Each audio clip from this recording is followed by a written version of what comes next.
And sometimes you gotta be careful about who you talk to online. Meet Shane, a guy who found out this girl he liked was talking to other dudes, so he tried to her. But the story is much deeper than that, and it all starts because Shane had a problem. He was playing this online game called Runescape. Now, for those of you that don't know, Runescape, super legendary, old school game. This is where he spends most of his time. He don't talk to anybody outside. Cool. He playing the game. He meets a girl. Her name's Farah. She said, "What's good?" He types in, "How do I know you're really a girl?" She types back, "You're so funny." He says, "You want to talk outside on Messenger?" Which is kind of like Skype.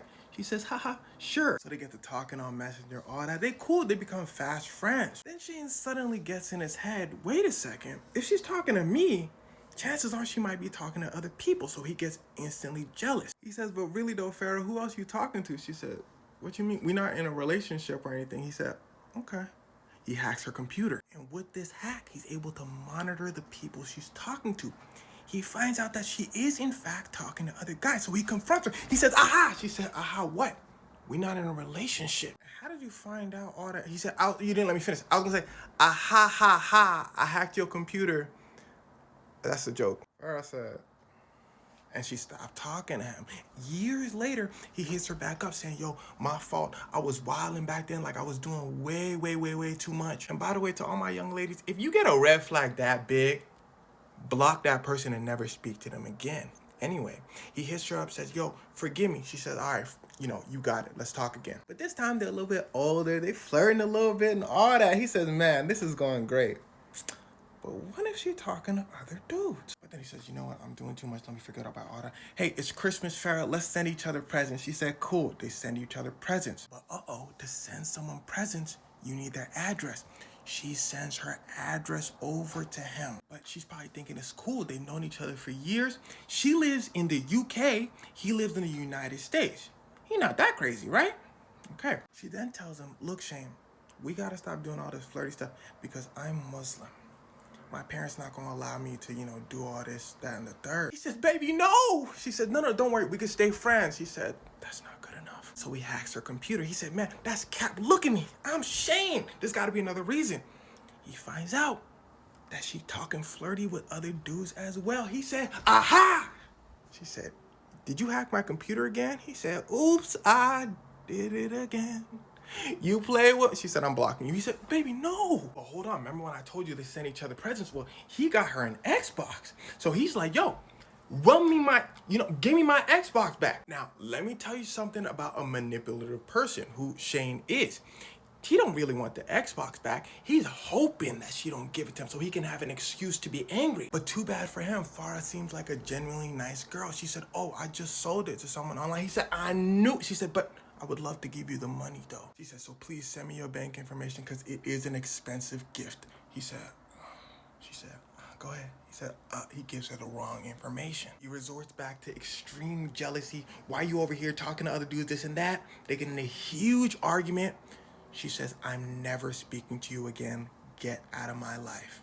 He says, "Bet." And here's where things start to get wicked. Now Shane wildin'. He looks up how to get away with somebody. He gets a flight. He flies over to UK with a giant sharp poking item. Now remember, he has her address. So he gets a hotel 20 minutes away from where she stays. He scopes out her spot. He sees, okay, she live right there. He go back home.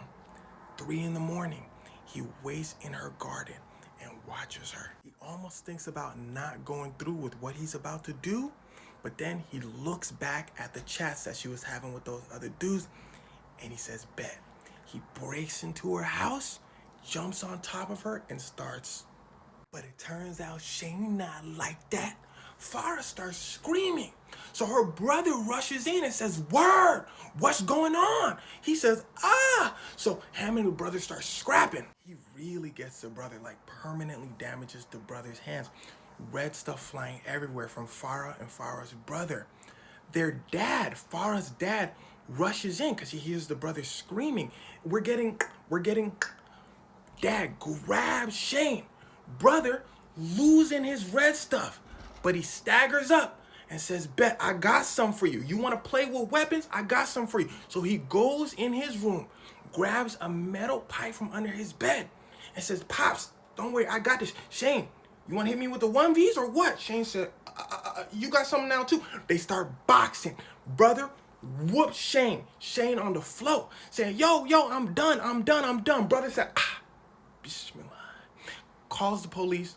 Police come over, lock Shane up. Farah's brother Muhammad gets an award from the Popo from this. He's in the hospital with Farah for like days getting treated for their wounds. Shane gets taken to hospital too because brother put the pause on him.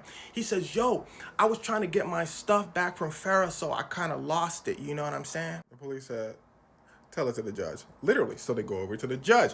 Judge says, what's the problem, Shane? Shane's lawyer said, Shane, don't worry, I got this. Your Honor, Shane was lying. He was really jealous. He wasn't really trying to get his stuff back. Shane's lawyer said.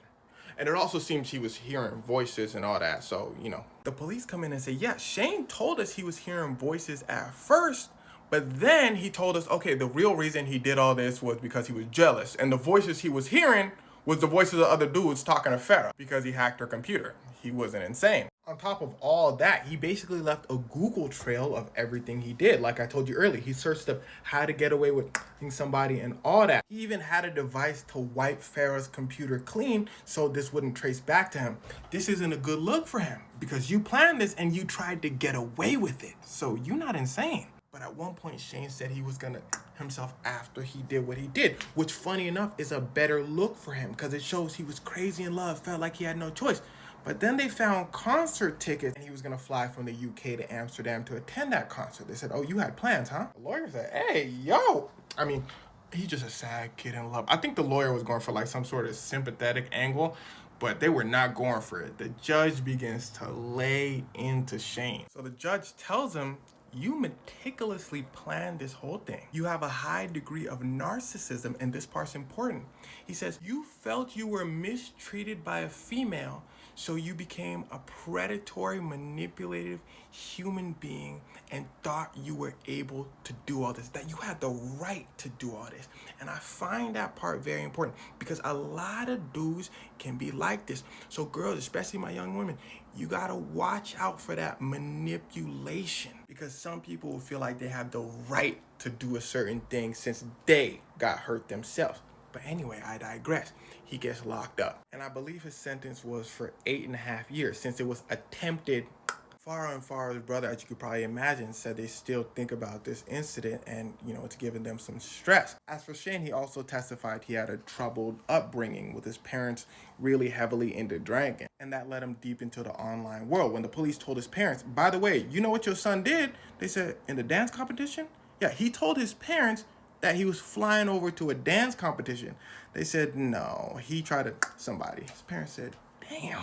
And well, that's really it. Don't give anyone your information because I have seen so many instances in the stories that I talk about where someone has been found because their address got leaked.